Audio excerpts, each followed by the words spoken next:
السلام علیکم ورحمۃ اللہ وبرکاتہ۔ الحمدللہ رب العالمین، والصلاة والسلام علی سید الانبیاء واشرف المرسلین وعلی آلہ الطیبین الطاہرین واصحابہ الراشدین الأکرمین وعلی محبیہم وتابعیہم بإحسان الی یوم الدین، واشهد ان لا الہ الا اللہ وحدہ لا شریک لہ، واشهد ان سیدنا ونبینا ومولانا محمدا عبدہ ورسولہ، اما بعد فاعوذ باللہ من الشیطان الرجیم، بسم اللہ الرحمن الرحیم۔ ولو انہم اذ ظلموا انفسہم جاؤوک فاستغفروا اللہ واستغفر لهم الرسول لوجدوا اللہ توابا رحیما۔ صدق اللہ العظیم وبلغنا رسوله النبی الامین الکریم، ونحن على ذلك لمن الشاهدين والشاكرين والحمد لله رب العالمين۔ وقال تعالى إجلالا وإكراما في شأن حبيبه، إن الله وملائكته يصلون على النبي يا أيها الذين آمنوا صلوا عليه وسلموا تسليما۔ اللهم رب صل وسلم وزد وبارك على سيدنا وسندنا وشفيعنا وحبيبنا ومولانا محمد معدن الجود والكرم وعلى آله وصحبه أجمعين في كل لمحة ونفس بعدد كل معلوم لك۔ حاضرین محترم، جس عظیم مقصد کے لیے ہم یہاں جمع ہیں اور جس عظیم سفر کے لیے ہم تیاری کر رہے ہیں، بلکہ یوں کہنا چاہیے کہ جس عظیم بارگاہ سے ہمیں بلاوا آیا ہے، اس پر ہم قابل مبارکباد ہیں۔ اللہ تعالیٰ ہمیں سفر کی صعوبتوں سے بچائے، آسانیاں پیدا فرمائے، اور ہم جو دلی مقاصد لے کر جائیں، اللہ تعالیٰ ہمارے پورے مقصدوں میں کامیابی عطا فرمائے۔ ہم جانتے ہیں کہ یہ زیارتوں کا سلسلہ ہے، بزرگوں کی زیارتوں کا سلسلہ ہے۔ یہ بھی آپ جانتے ہیں کہ دنیا میں اگر کسی کی بارگاہ سب سے پہلے واجب زیارت ہے، لائق زیارت ہے، تو وہ ہے رسول اکرم صلی اللہ علیہ وسلم کی بارگاہ۔ رسول پاک صلی اللہ علیہ وسلم کی بارگاہ کی زیارت سے ہمیں بزرگوں کے بارگاہوں کی زیارت کا ثبوت ملتا ہے۔ اللہ تبارک و تعالیٰ نے قرآن پاک میں ارشاد فرمایا کہ یہ لوگ جب کبھی اپنے آپ پر ظلم کریں تو اے حبیب آپ کی بارگاہ میں آئیں اور یہاں آ کر اللہ سے مغفرت کی دعا کریں۔ تو جب آپ ان کے لیے مغفرت کی دعا کے لیے ہاتھ اٹھائیں گے تو یقیناً یہ گناہگار لوگ اللہ تعالیٰ کو اپنے حق میں توبہ قبول کرنے والا اور رحم کرنے والا پائیں گے۔ تو سب سے بڑی زیارت مزار رسول اکرم صلی اللہ علیہ وسلم، یعنی مدینہ شریف کی زیارت ہے۔ مدینہ شریف کی زیارت کے بارے میں حدیث پاک میں آتا ہے کہ من زار قبری وجبت لہو شفاعتی، جو میرے قبر شریف کی زیارت کرے، میرے مزار کی زیارت کرے، اس کے لیے میری شفاعت واجب ہو جاتی ہے۔ سرکار نے فرمایا من حج ولم یزورنی فقد جفانی، جس نے حج کیا اور زیارت نہیں کی، میری زیارت نہیں کی، اس نے مجھ پر ظلم کیا۔ تو اس اعتبار سے آپ دیکھیں گے کہ صحابہ کرام کا معمول رہا کہ وہ ہمیشہ رسول پاک صلی اللہ علیہ وسلم کی بارگاہ میں زیارت کے لیے خصوصی طور پر حاضر ہوا کرتے تھے۔ مسجد نبوی کی نیت سے جانا بھی اپنی جگہ بڑے ثواب کا درجہ رکھتا ہے، مگر خصوصیت کے ساتھ بارگاہ رسالت مآب صلی اللہ علیہ وسلم کی حاضری کی نیت، یہ ہمارے علماء اہل سنت و جماعت کے قول کے مطابق یہ اقرب العبادات ہے۔ تمام عبادتوں میں سب سے زیادہ اللہ سے قریب کرنے والی عبادت ہے۔ صحابہ کرام جاتے تھے، رسول پاک صلی اللہ علیہ وسلم نے ارشاد فرمایا انی نہیتکم عن زیارت القبور الا فزوروها، بے شک میں نے تمہیں قبروں کی زیارت سے منع کیا تھا۔ ابتدائے اسلام میں سرکار نے قبروں کے پاس جانے سے منع کیا تھا۔ کیوں منع کیا تھا؟ وجہ یہ تھی کہ لوگ ابھی بتوں کی پوجا چھوڑ کر اسلام میں داخل ہوئے تھے، تو اب قبروں کی زیارت کے لیے جانے کی اجازت دی جاتی تو کہیں کسی کے ذہن میں یہ خیال نہ آئے کہ جیسے وہاں ہم بتوں کی پوجا کے لیے جاتے تھے ویسے ہی یہاں بھی مزاروں کی پوجا اور عبادت کے لیے ہم کو بلایا جا رہا ہے، یہ تصور پیدا نہ ہو جائے، اس لیے ابتدائی اسلام میں روکا گیا۔ لیکن جب مسلمانوں کے دلوں میں اسلام مضبوطی کے ساتھ جم گیا، راسخ ہو گیا، تو اب سرکار فرما رہے ہیں کہ دیکھو میں نے تمہیں قبروں کی زیارت سے منع کیا تھا، مگر اب تم قبروں کی زیارت کو جاؤ۔ تو اب اس حدیث شریف کے تحت میں محدثین کرام فرماتے ہیں کہ سرکار نے جو یہ فرمایا الا فزوروہا، سنو اب تم قبروں کی زیارت کو جاؤ، تو اس کے بارے میں شارحین حدیث فرماتے ہیں کہ اس میں مرد اور عورتیں سب داخل ہو گئیں۔ جس طرح مرد مزارات کی زیارت کو جا سکتے ہیں ویسے ہی عورتیں بھی مزارات کی زیارت کو جا سکتی ہیں۔ بات آ گئی ہے تو میں ایک بات اور عرض کرتا چلوں۔ حضرت ام المؤمنین عائشہ صدیقہ رضی اللہ تعالیٰ عنہ جو امت کی سب سے بڑی عالمہ ہے، امت کی سب سے بڑی، عورتوں میں سب سے بڑی عالمہ، اور مردوں میں بھی کوئی ان کا مقابلہ نہیں کر سکتا۔ کیوں؟ اس لیے کہ رسول پاک صلی اللہ علیہ وسلم کی صحبت میں رہی، سرکار سے راست آپ نے تعلیم حاصل کی، جو بات سمجھ میں نہیں آتی وہ سرکار سے ڈائریکٹ پوچھ کر آپ سمجھ جاتی۔ تو حضرت عائشہ کا علم میں جو مقام و مرتبہ ہے اس کا کوئی مقابلہ نہیں کر سکتا۔ حضرت عائشہ صدیقہ رضی اللہ تعالیٰ عنہ فرماتی ہیں کہ جب رسول اکرم صلی اللہ علیہ وسلم کو مزار مبارک میں رکھا گیا تو میں زیارت کے لیے جاتی تھی، پھر اس کے بعد اسی کمرے میں جو آج گنبد خضرا ہے حضرت ابو بکر رضی اللہ عنہ کو بھی رکھا گیا، تب بھی میں جاتی تھی یہ سوچ کر کہ ایک تو سرکار میرے شوہر ہیں، دوسرے ابو بکر میرے والد ہیں، ان سے کیا پڑتا ہے۔ اب اس کے بعد حضرت عمر فاروق رضی اللہ عنہ کو بھی جب وہیں رکھا گیا، حضرت عمر فاروق کے وہاں رکھنے کا عجیب واقعہ، یہ بھی بات آپ سمجھ کے چلیں۔ حضرت عمر فاروق رضی اللہ تعالیٰ عنہ کو جب زخمی کیا گیا اور اسی زخم سے آپ شہید ہوئے تو آپ نے اسی زخمی حالت میں ام المؤمنین عائشہ صدیقہ رضی اللہ عنہ کے پاس کہنا بھیجا کہ میں حجرہ رسول اکرم میں جہاں سرکار کا مدار ہے وہاں دفن ہونا چاہتا ہوں، اگر آپ اجازت دیں تو میں وہاں دفن ہو جاتا ہوں۔ تو حضرت عبداللہ بن عمر حضرت عمر فاروق کے صاحبزادے پہنچے، حضرت عائشہ سے اجازت طلب کی تو حضرت عائشہ صدیقہ رضی اللہ عنہ نے فرمایا کہ وہ جگہ میں نے اپنے لیے سوچی تھی مگر میں عمر کو اپنے آپ پر ترجیح دیتی ہوں، عمر کو وہاں رکھنے کی اجازت دیتی ہوں۔ آگے حضرت عمر فاروق کو سنا دیا گیا۔ اس کے باوجود حضرت عمر فاروق رضی اللہ تعالیٰ عنہ نے اپنے صاحبزادے سے فرمایا کہ بیٹا جب میرا جنازہ تیار ہو جائے، نماز جنازہ پڑھ لی جائے تو سیدھا حجرے پہ لے کے جانا، گنبد خضرا کے دروازے پہ لے کے جانا، جانے کے بعد وہاں عرض کرنا کہ عمر حاضر ہے، اگر اجازت ہو تو یہاں عمر کو رکھا جائے، اگر اندر سے اجازت ملے تب اندر رکھنا، ورنہ مسلمانوں کے قبرستان میں مجھے دفن کر دینا۔ تو حضرت عمر فاروق کی وصیت کے مطابق ویسے ہی کیا گیا۔ جب وہاں پہنچے حضرت عمر فاروق کو رکھ کے وہاں اجازت طلب کی گئی تو دروازہ خود بخود کھل گیا اور اندر سے رسول پاک صلی اللہ علیہ وسلم کے مدار مبارک سے اندر لانے کی اجازت دی گئی۔ آپ سوچیں سرکار زندہ ہے، آرام فرما رہے ہیں، حضرت ابو بکر بھی زندہ ہے۔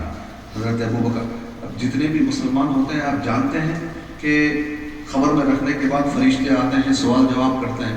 کس سے سوال جواب کرتے ہیں؟ مردے سے کہ زندے سے؟ ہر مسلمان خبر میں جانے کے بعد زندہ ہوتا ہے، تبھی تو اس کے روح اس کے جسم میں لوٹائی جاتی ہے، تبھی تو سوال جواب ہوتے ہیں۔ تو ہر مسلمان زندہ ہوتا ہے، مگر خصوصیت کے ساتھ جو بڑے مقام و مرتبے والے ہوتے ہیں وہ اپنی مدار میں رہ کے بھی تصرفات کرتے رہتے ہیں، مدد کرتے رہتے ہیں، پریشانیاں دور کرتے رہتے ہیں۔ حضرت عمر فاروق رضی اللہ عنہ کے لیے مزار رسول اکرم صلی اللہ علیہ وسلم سے اجازت ملی، تب جا کر حضرت عمر فاروق کو بھی وہاں اندر رکھا گیا۔ جب آپ کو بھی وہاں رکھا گیا، اب حضرت عائشہ فرماتی ہے پہلے میرے شوہر تھے، سرکار میں جاتی تھی، اس کے بعد حضرت ابو بکر کو رکھا گیا، میرے والد ہیں، میں جاتی رہی۔ اب حضرت عمر کو رکھا گیا تمہیں جانے سے روک نہیں گئی، ہاں البتہ پردے کا پورا اہتمام کر کے جاتی ہوں، پردے کا پورا اہتمام کر کے جاتی ہوں۔ تو یہاں سے پتہ چلا کہ عورتیں بھی زیارت کے لیے جا سکتی ہیں، عورتیں بھی جا سکتی، مگر پردے کا پورا اہتمام کرنا ہوگا، پردے کا پورا خیال رکھنا ہوگا، شریعت کے جو احکام ہیں اس کی پوری اطاعت گزاری کرنی ہوگی۔ شب برات کا واقعہ آپ سنتے ہیں کہ رسول اکرم صلی اللہ علیہ وسلم جنت البقیع میں تھے، مسلمانوں کے عام قبرستان میں تھے۔ حضرت عائشہ رات میں اٹھی، تلاش کرتی ہوئی جنت البقیع میں پہنچی۔ جنت البقیع تو عام قبرستان ہے، عام قبرستان میں حضرت عائشہ کا جانا، اور پھر سرکار ان کو منع بھی نہیں فرمائے، یہ نہیں فرمایا کہ یہاں تم کیسے آ گئی، یہ تو قبرستان ہے، یہاں آنا منع ہے، سرکار نے یہ نہیں فرمایا۔ تو اس سے بھی پتہ چلا کہ عام قبرستان میں بھی مسلمان خاتون پردے کا پورا اہتمام کرتے ہوئے جا سکتی ہے۔ حضرت عبد الرحمن رضی اللہ عنہ جو حضرت عائشہ کے بھائی ہیں، ان کی قبر شریف کی زیارت کے لیے بھی حضرت عائشہ صدیقہ رضی اللہ عنہ جایا کرتی تھی۔ تو بہرحال زیارت ثابت ہے، زیارت قبور، خاص کر اولیاء کرام کی زیارت۔ اولیاء کرام کی زیارت سے پہلے میں آپ کو ایک حدیث شریف سناتا چلوں۔ رسول اکرم صلی اللہ علیہ وسلم نے ارشاد فرمایا کہ جب کبھی کوئی مسلمان کسی دوسرے مسلمان سے ملاقات اور زیارت کے لیے جاتا ہے، عربی میں زیارت کا معنی ہے ملاقات، جب کبھی کوئی مسلمان دوسرے مسلمان کی زیارت کے لیے، ملاقات کے لیے جاتا ہے تو رب تبارک و تعالیٰ راستے میں ایک فرشتے کو بٹھا دیتا ہے۔ فرشتہ اس سے انسانی شکل میں ملتا ہے اور اس سے پوچھتا ہے کہ تم کہاں جا رہے ہو؟ تو وہ بندہ کہتا ہے کہ میں فلاں بندے سے ملاقات کے لیے جا رہا ہوں۔ تو فرشتہ پوچھتا ہے کیا اس کا تم پہ کوئی احسان ہے جس کا بدلہ چکانے کے لیے تم جا رہے ہو؟ تو وہ کہتا ہے نہیں، اس کا کوئی احسان نہیں ہے، میں محض اللہ کے لیے اس بندے سے محبت کرتا ہوں، اسی لیے وہاں جا رہا ہوں۔ تو وہ فرشتہ کہتا ہے سنو، میں انسان نہیں ہوں بلکہ فرشتہ ہوں، انسانی شکل میں رب تبارک و تعالیٰ نے مجھے تم سے ملاقات کرنے کے لیے بھیجا ہے، اور اللہ تمہیں یہ خوشخبری سناتا ہے کہ جس طرح تم محض اللہ کی محبت کے لیے اس بندے سے ملاقات کرنے جا رہے ہو، اللہ تبارک و تعالیٰ تمہاری اس محبت کے طفیل تمہاری مغفرت فرما دی، تمہاری مغفرت فرما دی۔ جب ایک عام مسلمان کے ملاقات، عام مسلمان کی زیارت کے لیے جانے پر یہ ثواب ہے، تو آپ سوچیں اللہ کے اولیاء، اولیاء اکرام، ولی کہتے کس کو ہیں؟ اللہ کے قریبی دوست کو۔ اولیاء اکرام کا دنیا میں بھی بڑا مقام ہے، آخرت میں بھی بڑا مقام ہے۔ اللہ فرماتا ہے کہ فرشتے ان اولیاء کرام سے کہتے ہیں نحن اولیاؤکم فی الحیات الدنیا وفی الآخرہ، کہ اے اللہ کے نیک بندو، ہم دنیا میں بھی تمہارے دوست ہیں اور آخرت میں بھی تمہارے دوست ہیں۔ دنیا میں فرشتے ان کی مدد کرتے رہتے ہیں، فرشتوں کی مدد بھی ان کے ساتھ رہتی ہے، وہ اپنے مزار میں آرام کر رہے ہوتے ہیں، آنے والوں کو پہچانتے ہیں، آنے والوں کے سلام کا جواب دیتے ہیں۔ وہ تو بزرگ ہیں، اولیاء کرام ہیں، وہ تو جانتے اور پہچانتے ہیں کہ کون ہماری مزار پہ آ رہا ہے، کون سلام کر رہا ہے، کون کیا معروضہ لے کر آ رہا ہے، گزارش لے کر آ رہا ہے، وہ تو جانتے ہی ہیں۔ عام مسلمانوں کے بارے میں بھی حدیث میں آیا ہے، خاص کر والدین کے بارے میں، کہ والدین کی زیارتوں کے لیے جایا کرو، ماں باپ کی خبروں پہ ان کی زیارت کے لیے جایا کرو، کیونکہ وہ آنے والوں کو پہچانتے ہیں، ان کے سلام کا جواب دیتے ہیں، اور اولاد کے آ کر دعا کرنے سے ماں باپ کو ان کی قبر میں راحت اور سکون ملتا ہے، قبروں میں سکون ملتا ہے۔ تو بہرحال بزرگان دین اپنے پاس آنے والوں کو پہچانتے ہیں، جب پہچانتے ہیں تو وہاں جانے کے بعد بزرگان دین تو بہت سارے ہیں، آپ کے پاس سب کے پاس پروگرام موجود ہے جو جانے والے ہیں، میں سمجھتا ہوں سبھی تقریباً زیادہ تعداد جانے والے حضرات کی، تو پروگرام تو سب کے پاس ہے، اس میں پورے بزرگوں کے نام موجود ہیں، کن کن بزرگوں کی بارگاہ میں ہم جانے والے ہیں۔ یہاں میں یہ بتانا چاہتا ہوں کہ بزرگوں کی مزاریں مجرب بارگاہ الہ، کیا مطلب؟ حضرت امام شافعی رحمۃ اللہ تعالیٰ آپ فرماتے ہیں کہ جب کبھی مجھے کوئی علمی مسئلہ پریشان کرتا تھا، کوئی بات میں سمجھ نہیں پاتا تھا، تو میں سیدھا امام اعظم کی مزار کے پاس جاتا تھا، ان کی مسجد میں 2 رکعت نماز پڑھتا تھا اور ان کے طریقے پہ پڑھتا تھا۔ امام شافعی کا طریقہ الگ ہے، طریقہ الگ کیا ہے؟ امام شافعی سینے پر ہاتھ باندھتے ہیں، رفع یدین کرتے ہیں، یہ امام شافعی کا طریقہ ہے۔ پیر تھوڑا سا دور رکھتے ہیں یہ امام شافعی کا طریقہ ہے، مگر امام شافعی فرماتے ہیں کہ میں جب امام اعظم کی بارگاہ میں جاتا تو ان کی مسجد میں نماز پڑھتا تھا تو امام اعظم کے طریقے پہ پڑھتا تھا، ناف کے نیچے ہاتھ رکھ کے نماز پڑھتا تھا، رفع یدین کے بغیر نماز پڑھتا تھا، دونوں پیروں کے درمیان صرف 4 انگل کا فاصلہ رکھ کے میں کھڑا ہوتا تھا۔ تو ایک صاحب نے پوچھا کہ آپ اپنی مسجد میں جو نماز پڑھتے ہیں وہاں طریقہ الگ ہوتا ہے، یہاں امام اعظم کی بارگاہ میں آ کے ان کی مسجد میں نماز پڑھتے ہیں تو ان کے طریقے میں پڑھتے ہیں، وجہ کیا ہے؟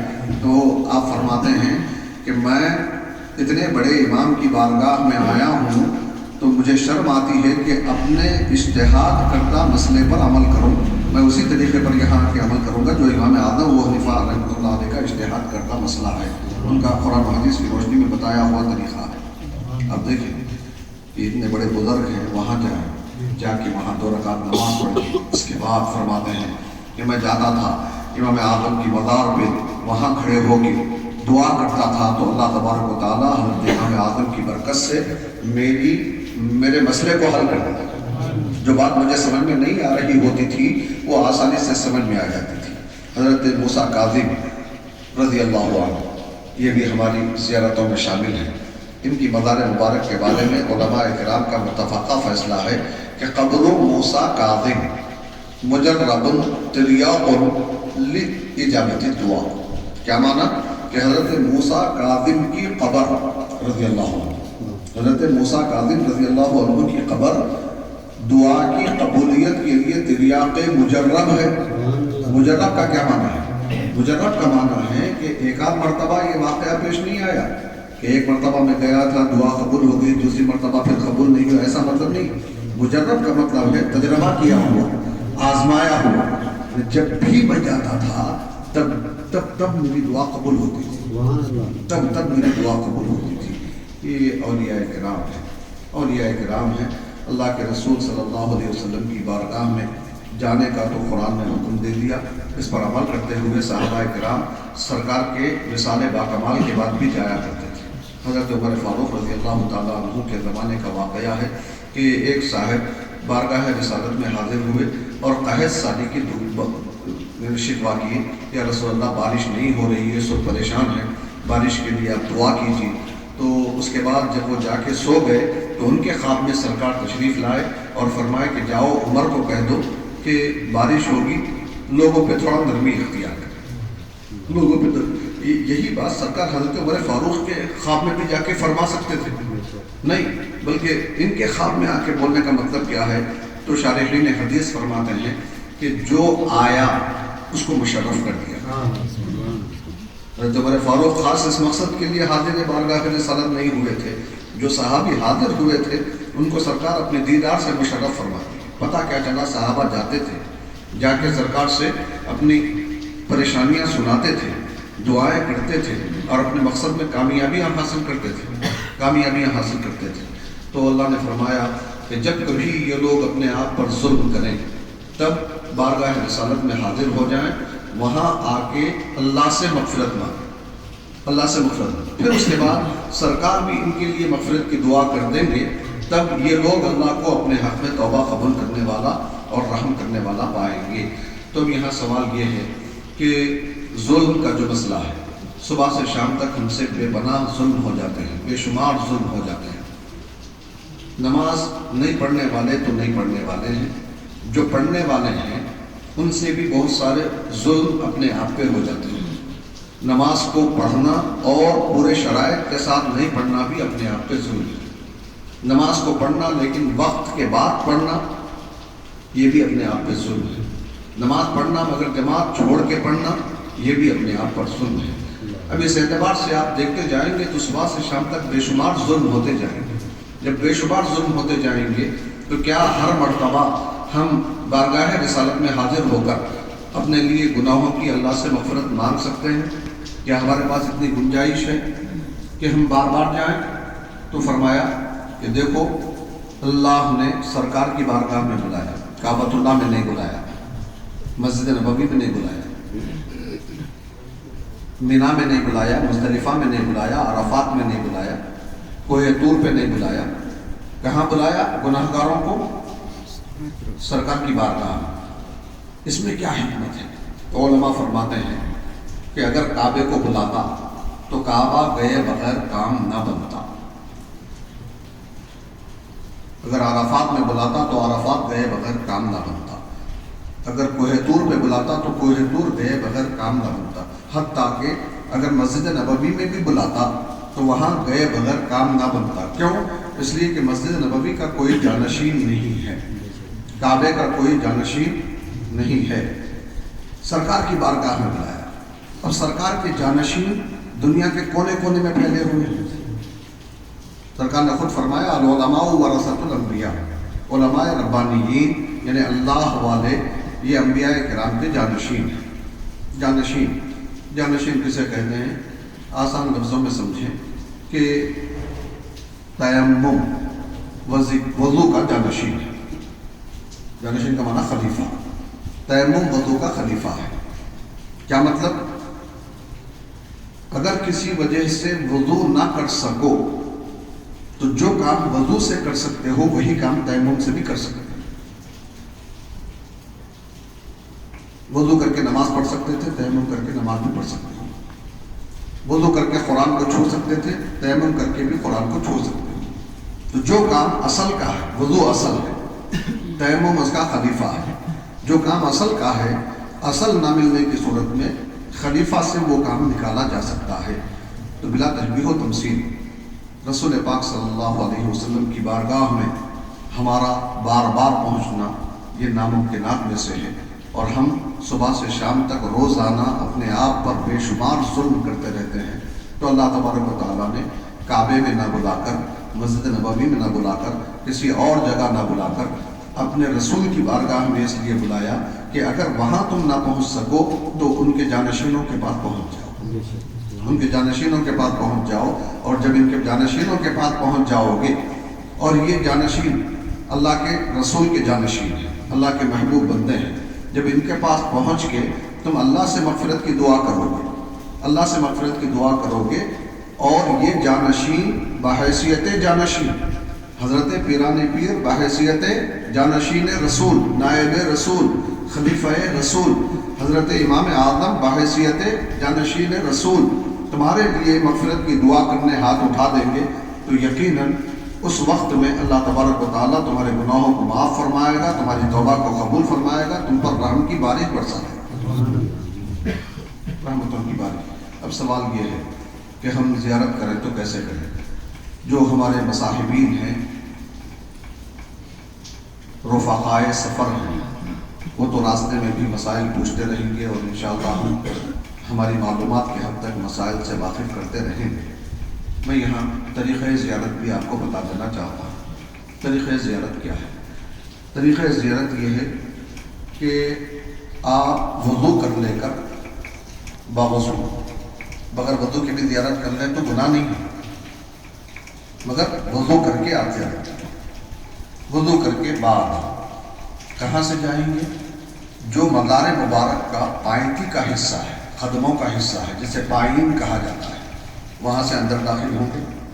مزار مبارک کے پاس آ گئے، یہ مزار مبارک ہے، تو آپ قبلے کی طرف پیٹ کر کے مزار مبارک کی طرف رخ کر کے باادب کھڑے ہو جائیں۔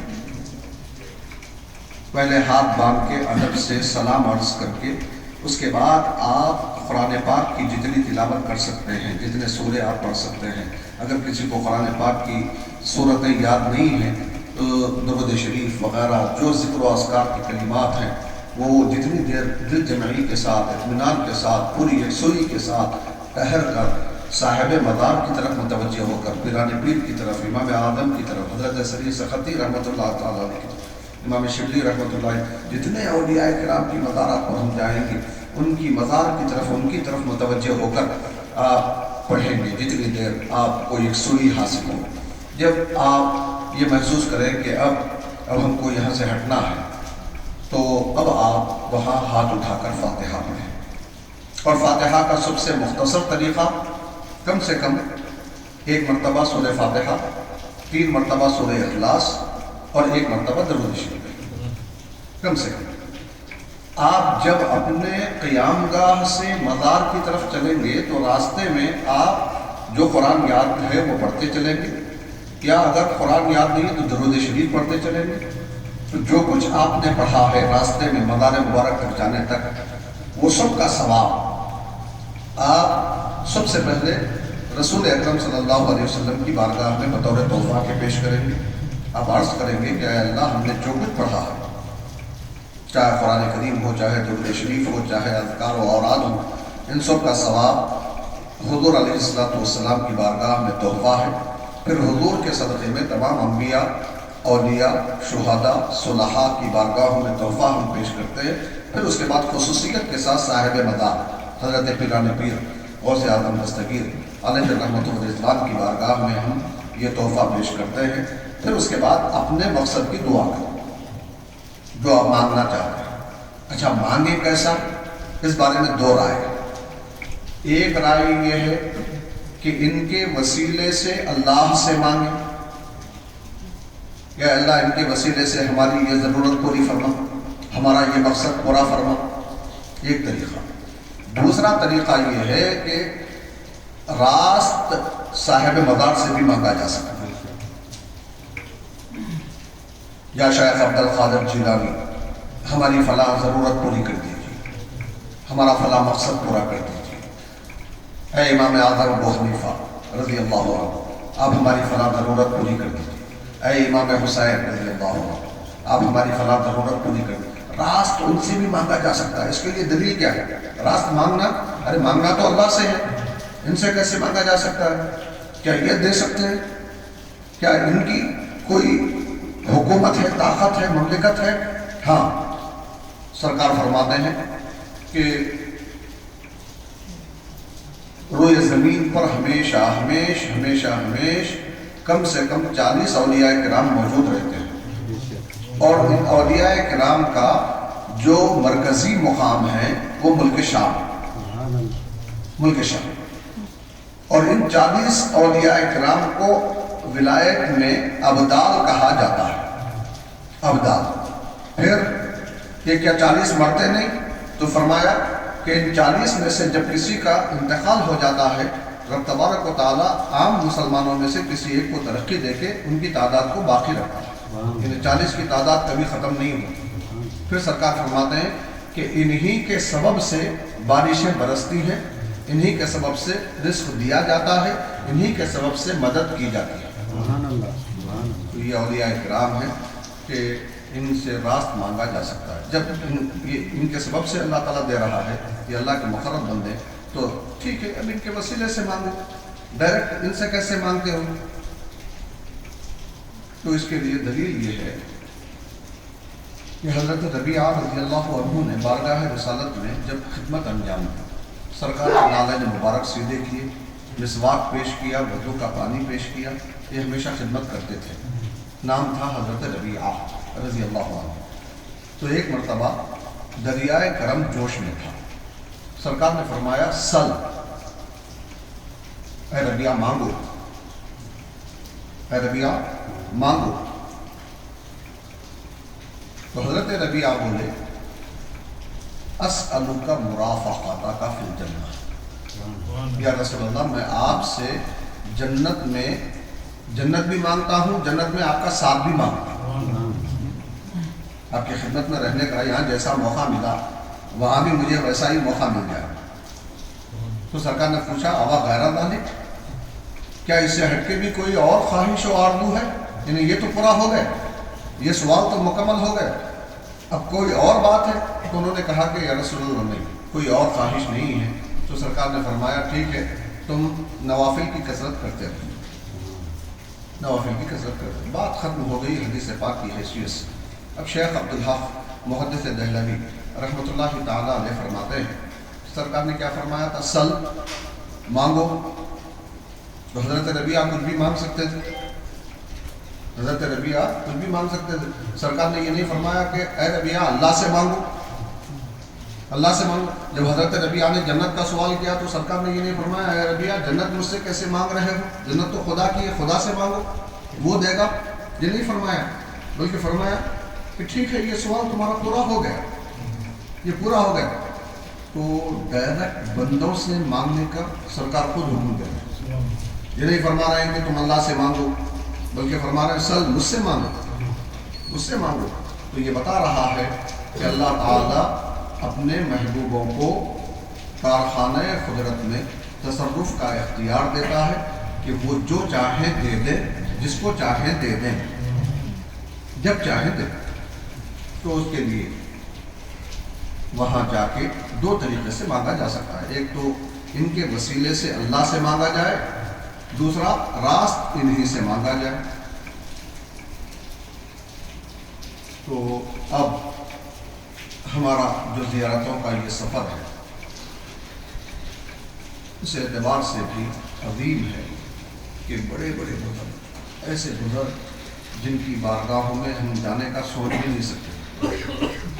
ہوتا کیا ہے، ہم کسی ایک شہر کو جاتے ہیں تو وہاں ایک دو چار بزرگ ہوتے ہیں، ان کی زیارت کا ہم کو شرف حاصل ہو جاتا ہے۔ یہاں شہر بغداد کے پورے اولیاء کرام، پھر اس کے بعد آگے اطراف کے دوسرے شہروں کے بزرگوں کی زیارتیں، یہ بڑی سعادت ہے۔ اللہ تعالیٰ جس کو توفیق دیتا ہے۔ اب آپ میری بات لیں، میں کئی سالوں سے سوچ رہا تھا، برسوں سے سوچ رہا تھا، ارادہ تھا، مگر وقت نہیں آ رہا تھا۔ اب آپ کی اطلاع کے لیے گزشتہ سال ایک صاحب میرے پاس آئے، انہوں نے کہا کہ حضرت آپ چلیے، میں آپ کو لے جانا چاہتا ہوں، مگر میں آپ کا آدھا خرچ اٹھاؤں۔ اب میرے حالات ایسے نہیں تھے کہ بقیہ آدھا خرچ میں برداشت کر سکوں، مسئلہ ہو گیا۔ تو میں نے کہا ٹھیک ہے، دیکھا جائے گا انشاءاللہ۔ پھر اس کے بعد اتفاق سے ایک اور صاحب نے پیشکش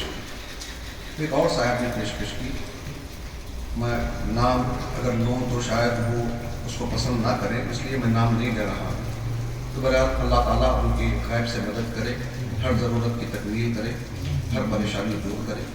تو انہوں نے مجھ سے گزارش کی، خواہش کی کہ میں لے جانا چاہتا ہوں، اور پورے خرچے کے لیے وہ تیار ہو گئے تو میں بھی تیار ہو گیا۔ مگر مسئلہ ایک اور بن گیا۔ دوسرا مسئلہ کیا بن گیا کہ عام طور پہ ہماری خواتین کو ہم لے کے نہیں جاتے، عام طور پر مکہ مکرمہ جاتے ہیں، مدینہ جاتے ہیں، زیارتوں کے لیے بغداد جاتے ہیں، لے کے نہیں جاتے۔ اب ہم یہ بھی نہیں سوچتے کہ ہم لے کے نہ جائیں تو پھر کون لے کے جائے، وہ ہماری تابع ہوتی ہے۔ تو اتفاق یہ ہے کہ ہمارے مقام میں بھی ارادہ کرنا، تو میں نے دل میں سوچ لیا کہ چلو کوئی بات نہیں، ایک کا تو میرا انتظام حضرت پیران پیر کی طرف سے ہو گیا ہے ایک وسیلے سے، اب دوسروں کا انتظام ہم کوشش کر کے کر لیں گے۔ جب میں نے ان صاحب سے بات کی تو الحمدللہ انہوں نے کہا کہ کوئی بات نہیں، آپ فکر مت کیجیے۔ حالانکہ میں دوسری مرتبہ پھر پوچھا بھی ان سے کہ ہم کو کیا دینا ہے، تو وہ بولے نہیں، تو آپ اس کی فکر مت کیجیے، آپ تیار ہو جائیں، اللہ تعالیٰ کرم فرمائے، برکت عطا فرمائے۔ تو بہرحال اس طرح سے حضرت پیران پیر نے ہمارے جانے کا انتظام، اپنے پاس بلانے کا انتظام خود کیا۔ ہر کسی کو یہ موقع نصیب نہیں ہوتے، ہر کسی کو یہ موقع نصیب نہیں ہوتے۔ جو حضرات بھی ہمارے ساتھ چل رہے ہیں وہ بڑے خوش نصیب ہیں کہ بزرگوں کی توجہات ان کے ساتھ ہیں، اللہ کا فضل و کرم ان کے ساتھ ہے۔ یہ بزرگ ایسے ہیں کہ ان کی بارگاہوں میں ہمیشہ رحمتیں برستی رہتی ہیں۔ حضرت عمر فاروق رضی اللہ عنہ عام مسلمانوں کے قبرستان میں دفن ہونے کی خواہش نہیں رکھ رہے ہیں، سرکار کے بازو پہلو میں آرام کرنے کی خواہش کیوں رکھ رہے ہیں؟ سرکار کی مزار مبارک پہ اللہ کی رحمتیں اترتی ہیں، جب رحمتیں اترتی ہیں تو ان رحمتوں میں ہم بھی نہا جائیں۔ یہی وجہ ہے کہ جہاں کہیں آپ رہتے ہو، آپ اپنی اولاد کو بھی وصیت کریں کہ کل کے دن ہمارا وصال ہو جائے، مرنا تو سب کو ہے، کل کے دن ہمارا وصال ہو جائے تو جتنا زیادہ ہو سکتا ہے بزرگوں کے مزاروں سے قریب ہم کو رکھا جائے، بزرگوں کے مزاروں سے، کہ وہاں بزرگوں کے لیے رحمت کی ہوائیں چلتی ہیں، بزرگوں کے لیے رحمت کی ہوائیں چلتی ہیں، تو اس کی وجہ سے وہاں قریب میں رہنے والے بھی اس رحمت سے مستفید ہو جاتے ہیں، ان کو بھی فائدہ ہو جاتا ہے۔ بہرحال باتیں تو ہوتی رہیں گی، آگے بھی مواقع آتے رہیں گے۔ اجتماعی طور پہ، مجموعی طور پہ، اجمالی طور پہ کچھ باتیں زیارت سے متعلق میں نے آپ کے سامنے عرض کرنے ضروری سمجھے تھے۔ ہمارے خلیل قریشی صاحب اور کی یہ خواہش تھی کہ آپ لوگوں کو یہاں مخاطب کیا جائے، کچھ باتیں رکھی جائیں، تو ان کے خواہش پر میں آپ کے درمیان حاضر ہوا۔ اللہ تعالیٰ ہماری اس حاضری کو قبول فرمائے، اور ہم نے جو بزرگوں کا یہاں ذکر کیا ہے اللہ تعالیٰ ان کے صدقے میں ہم پہ اور رحمتیں اور کرم فرمائے، اور ہمارے سفر کی صعوبتوں کو دور کر دے، آسانیاں پیدا فرمائے، اور ہر قدم پہ رب تبارک و تعالیٰ بزرگوں کی توجہ کو ہماری جانب مبذول رکھے، اور بزرگوں کی جو توجہات ہیں اس کا فیضان ہم کو حاصل ہوتا رہے۔ وآخر دعوانا ان الحمد للہ رب العالمین۔